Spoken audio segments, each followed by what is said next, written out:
வணக்கம் உறவுகளே, நீங்க பார்த்துட்டு இருக்கிறது என்கேடி செஃப். இன்றைக்கு நாங்க செம்ம டேஸ்டியான உப்மா எப்படி செய்யறதுன்னு பார்க்க போறோம். உப்மாவோட ரெசிபி பார்க்க போறோம். இதே மாதிரி நல்ல டேஸ்டியா எப்படி செய்யறேன்னு பார்ப்போம். தேங்காய் பூ, கேரட் கட் பண்ணி வச்சிருக்கு. அடுத்ததா தக்காளி பழம் கொஞ்சம், வெங்காயம், பச்சை மிளகாய் கொஞ்சம், கருவேப்பிலை, அதோட லீக்ஸும், உருளைக்கிழங்க சின்ன வட்டி ஃப்ரை பண்ணி வச்சிருக்கு. அடுத்ததா நாங்கள் ரவையை வறுத்து கொள்வோம். நல்ல லோ ஃப்ளேமில் வச்சு வறுக்கணும் ரவையை, இல்லைன்னா எரிஞ்ச மாதிரி வந்துடும் அடியில்.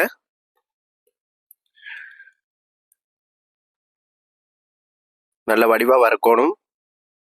லோ ஃப்ளேம்லேயே வச்சு ஒரு 5 to 10 மினிட்ஸ் வரதா காணும். பார்த்தீங்கன்னா சரி, வறுவட்டுடுது.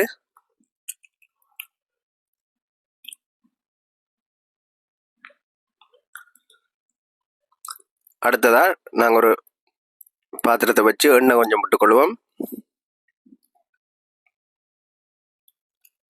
இதுக்கு தனியாக நெய்யும் விடலாம். நெய்யும் விட்டால் நல்ல வாசமாகவும் டேஸ்டாகவும் இன்னும் டேஸ்டாக இருக்கும்.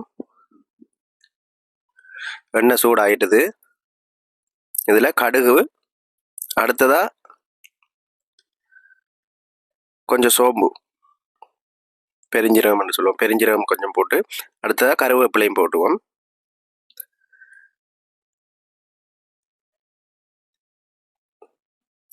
அதோட இப்போ நாங்கள் கேரட்டை சேர்க்க போகிறோம். கட் பண்ணி சின்ன கட் பண்ணி வச்சுக்கேன். நான் ஒரு கேரட் எடுத்திருக்கேன். இதை பார்த்தீங்கன்னா தெரியும், நல்ல சின்னனா கட் பண்ணி வச்சிருக்கேன். இதே மாதிரின்னா 1-2 கடிப்பட நல்லா இருக்கும். நீங்கள் சீவி போட்டிங்கன்னா வதங்கி இதாக ஆகிரும், கொஞ்சம் தண்ணி தன்மையாக வந்துடும். அதுக்காக நாங்கள் கட் பண்ணி போட்டிருக்கோம். சின்னனா வடிவாக வெட்டி போட்டிங்கன்னா சரி.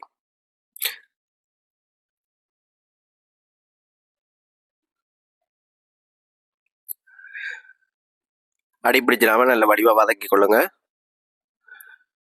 ஓரளவுக்கு வதங்கினா காணும். அடுத்ததாக வெங்காயமும் ஒரு 3 பச்சை மிளகாய் வெட்டி வச்சிருக்கேன், அதையும் சேர்த்து கொள்ளுவோம்.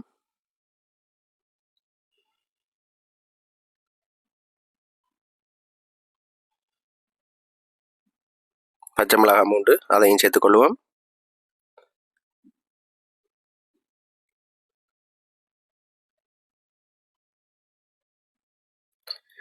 வெங்காயத்தை இப்படி வெட்டாமல் நீங்கள் சின்னதாக இந்த கேரட் வெட்டி இருக்க மாதிரியும் வெட்டி போடலாம்.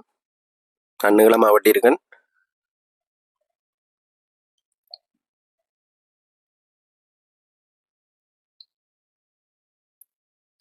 அடுத்ததாக லீக்ஸை சேர்த்துக்கொள்வோம்.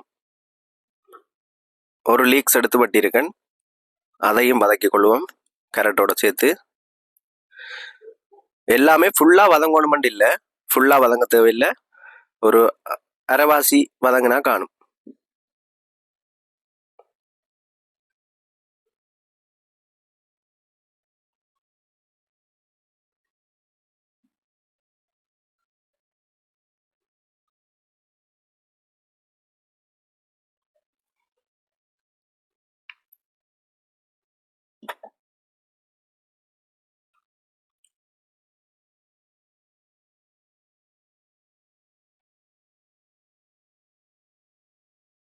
அடுத்ததாக தக்காளியை சேர்த்துக்கொள்வோம். தக்காளியும் சின்னதாக கட் பண்ணி வச்சிருக்கேன்.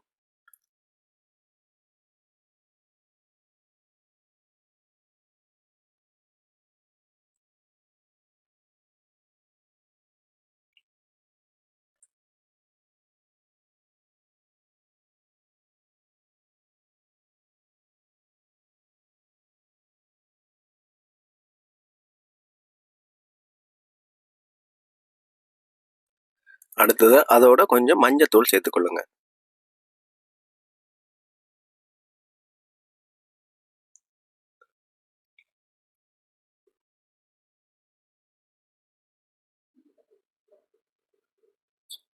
இதுக்கு நான் 1 கப் ரவைக்கு 2 கப் தண்ணி விடணும். இப்போ நீங்கள் எதில் அளந்து எடுக்கிறீங்களோ அதுலேருந்து டபுள் மடங்கு விட்டிங்கன்னா சரி. நான் 2 கப் தண்ணியும் விட்டுருக்கேன். இதோட சேர்த்து நல்லா கொதிக்க விடுவோம்.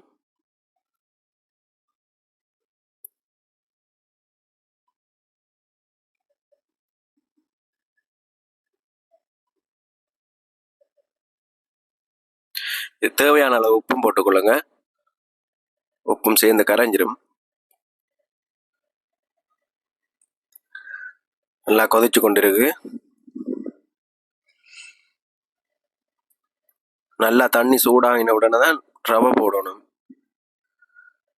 இல்லைன்னா களி மாதிரி வந்துடும். நல்லா ஹீட்டாக இருக்க அடுப்பை நல்லா குறைச்சிட்டு ரவையை போடலாம்.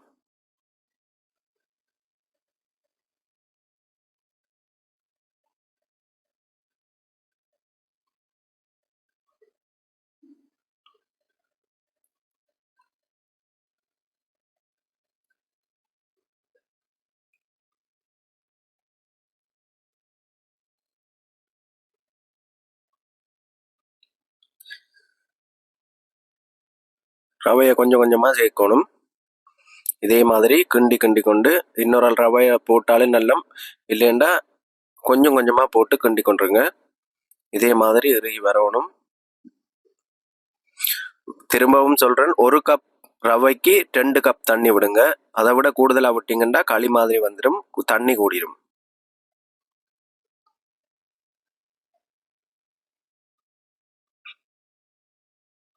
இது நான் எடுத்திருக்க பாத்திரம் காணாது. இதை விட கொஞ்சம் பெரிய பாத்திரமா இருந்தா நல்லம். ஏனெண்டா கிண்டுறதுக்கு ஈஸியா இருக்கும்.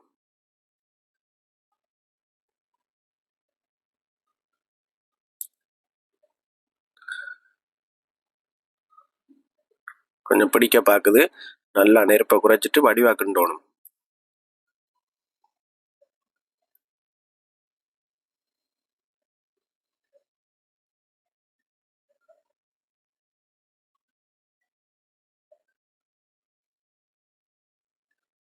ஆக இறுக்கி அமர்த்தி கிண்டுனீங்கன்னா ஒட்டி கட்டி கட்டியா வந்துடும். கொஞ்சம் உதிரி உதிரியா கிண்டோணும். பிரிச்சு கிண்டுனாலும் பிரச்சனை இல்லை. இதோட நான் கொஞ்சம் தேங்காய் பூ சேர்த்திருக்கேன். தேங்காய் பூ வந்து ஆப்ஷனல் தான். தேவையண்டா சேர்த்துக்கொள்ளுங்க, இல்லாட்டி தேவையில்லை. ஆனால் தேங்காய் பூ சேர்த்திங்கன்னா கொஞ்சம் நல்லா இருக்கு. இதை வச்சிருந்து சாப்பிட இயலாது. விடிய செய்தா மதியத்துக்கு இடையில சாப்பிடணும் தேங்காய் பூ சேர்த்தா.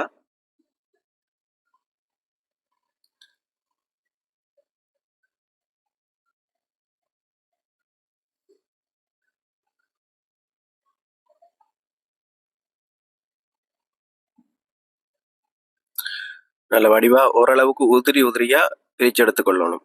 தட்டி தட்டி அந்த ஹீட்லயே அவிஞ்சிடும் ரவை. ஏற்கனவே நாங்கள் ரவையை வறுத்துட்டோம் தானே, அதால டக்குண்டு அவிஞ்சிடும்.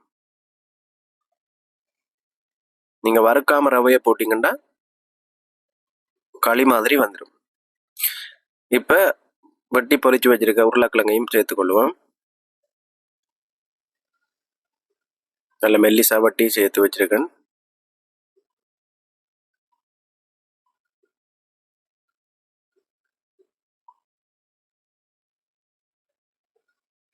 நீங்க தேங்காய் விட்டு செய்தா இந்த ஸ்டேஜில் நெய் கொஞ்சம் விட்டுக்கொள்ளுங்க தேவையண்டா.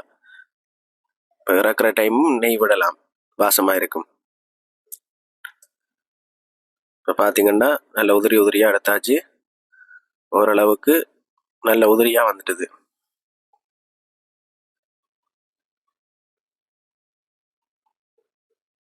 கொஞ்சம் உரைப்பா தேவைன்னா நீங்கள் பச்சை மிளகாயை நிறைய போட்டுக்கொள்ளுங்க.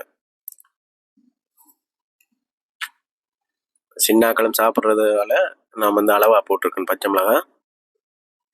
இன்னும் அடுத்து பவுலுக்கு மாற்றிக்கொள்ளுவோம். இதே மாதிரி நீங்களும் செய்து பாருங்கள். எங்களோட சேனலுக்கு நீங்கள் புதுசாக வந்திருந்தீங்கன்னா மறக்காமல் சப்ஸ்கிரைப் பண்ணிக்கொள்ளுங்க. அப்படியே அந்த பெல் ஐக்கானையும் கிளிக் பண்ணிங்கன்னா எங்களோட வீடியோஸ் எல்லாமே உங்களுக்கு நோட்டிஃபிகேஷனாக வரும். உங்களோட ஃப்ரெண்ட்ஸுக்கும் இதை ஷேர் பண்ணுங்கள். நன்றி.